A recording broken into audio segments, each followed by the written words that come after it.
Dengue নিয়ে যথেষ্ট চিন্তিত মালদা জেলা প্রশাসন। ক্রমশ লাফিয়ে লাফিয়ে বাড়ছে ডেঙ্গু আক্রান্তের সংখ্যা।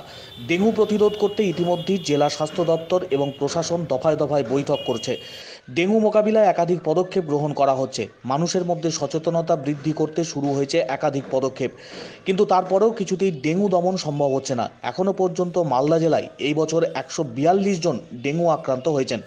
ডেঙ্গু আক্রান্ত রোগীর সংখ্যা বৃদ্ধি পেতে থাকায় স্বাস্থ্য দপ্তরের পক্ষ থেকে বাড়ানো হয়েছে ডেঙ্গুর টেস্ট। মালদা জেলায় শুধু ডেঙ্গু নয়, ইতিমধ্যে এবছর ম্যালেরিয়া জ্বরের প্রভাবও ব্যাপক হারে পড়েছে এই জেলায়। মূলত পরিযায়ী শ্রমিকদের মধ্যে ম্যালেরিয়া জ্বরের আক্রান্তের সংখ্যা তুলনামূলক বেশি। তাই ডেঙ্গু এবং ম্যালেরিয়া জ্বর মোকাবিলায় ইতিমধ্যেই তৎপরতার সঙ্গে একাধিক পদক্ষেপ গ্রহণ করেছে স্বাস্থ্য দপ্তর থেকে জেলা প্রশাসন। মালদা জেলা স্বাস্থ্য দপ্তর সূত্রে জানা গেছে, এখনও পর্যন্ত জেলায় 142 জন ডেঙ্গু আক্রান্ত হয়েছেন। জেলার মূলত ইংরেজবাজার এবং কালিয়াচক 1, 2, 3 নম্বর ব্লকে ডেঙ্গু আক্রান্ত রোগীর সংখ্যা সবচেয়ে বেশি এবং সমস্ত এলাকাগুলিকে স্বাস্থ্য দপ্তরের পক্ষ থেকে বিশেষ নজরদারি শুরু হয়েছে। মানুষজনকে সতর্ক সচেতন করা হচ্ছে। ডেঙ্গু প্রতিরোধের জন্য সমস্ত রকমের সচেতনতা অবলম্বন করার কথা বলছে স্বাস্থ্য দপ্তর।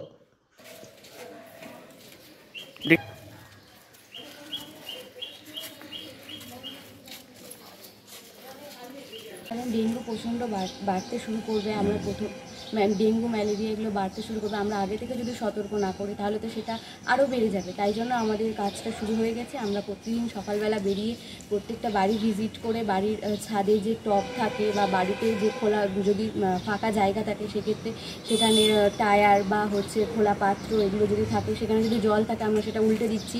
আর সেটা আমরা বাড়িতে বলে দিচ্ছি যে যেন সেটা না ফেলে, কারণ সেটাতে জল বৃষ্টি হলেই তো জল হবে বা কোনোভাবে জল পড়তেই পারে, সেক্ষেত্রে তো ডেঙ্গুর মশা হবে আর তারপরে তো ডেঙ্গুটা বাড়বে। এবার তাই জন্য আমরা সেই ব্যবস্থাটা নিচ্ছি। আমরা মূলত দেখছি যে ড্রেনে বা কারো বাড়িতে ঢুকে দেখছি যে ফ্রিজের নিচে কোথাও জল না জমে থাকে, টবে বা খোলা কোনো পাত্রে যেমন ফেলে দেওয়া দইয়ের হাঁড়ি, ডাবের খোলা, টায়ারের মধ্যে কোনো জল না জমে থাকে, সেগুলো আমরা মূলত দেখছি। ডেঙ্গু তো ক্রমশ বাড়ছে, ম্যালেরিয়াও ক্রমশ বাড়ছে মালদায়। আমরা এখন 8 নম্বর ওয়ার্ডে সার্ভে করছি।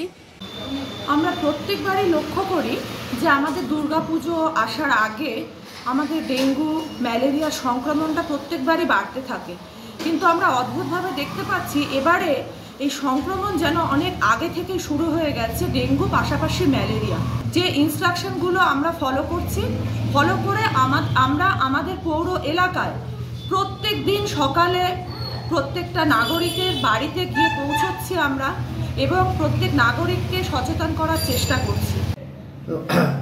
দেখুন, গত বছরের তুলনায় ডেঙ্গু রোগের জন্য টেস্টিং অনেক বেড়েছে এই বছর, এবং ডেঙ্গু পজিটিভ রোগীর সংখ্যাও কিন্তু গত বছরের থেকে একটু বেশি আছে। আমরা মাননীয় জেলা শাসক প্রায় লাস্ট 1 মাসে 3 থেকে 4 বার এটা নিয়ে তিনি পর্যালোচনা করেছেন।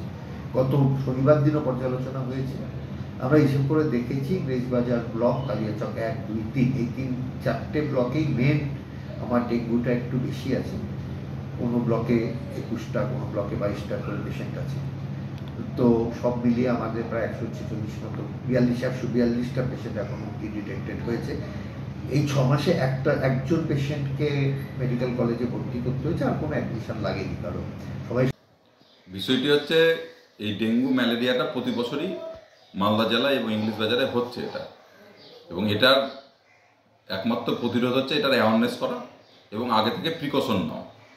তো সেটা পৌরসভাকে করতে হবে, এবং পৌরসভাতে আমরা আমাদের পক্ষ থেকে আমরা বলবো যাতে এইটা আরও বেশি করে করা যায়, কারণ শহরের অনেক রাস্তায় ময়লা পড়ে আছে, জলা জায়গাগুলোতে ডেঙ্গুর মশা, ম্যালেরিয়ার মশা ছড়িয়ে আছে, সেগুলো পরিষ্কার করা হচ্ছে না।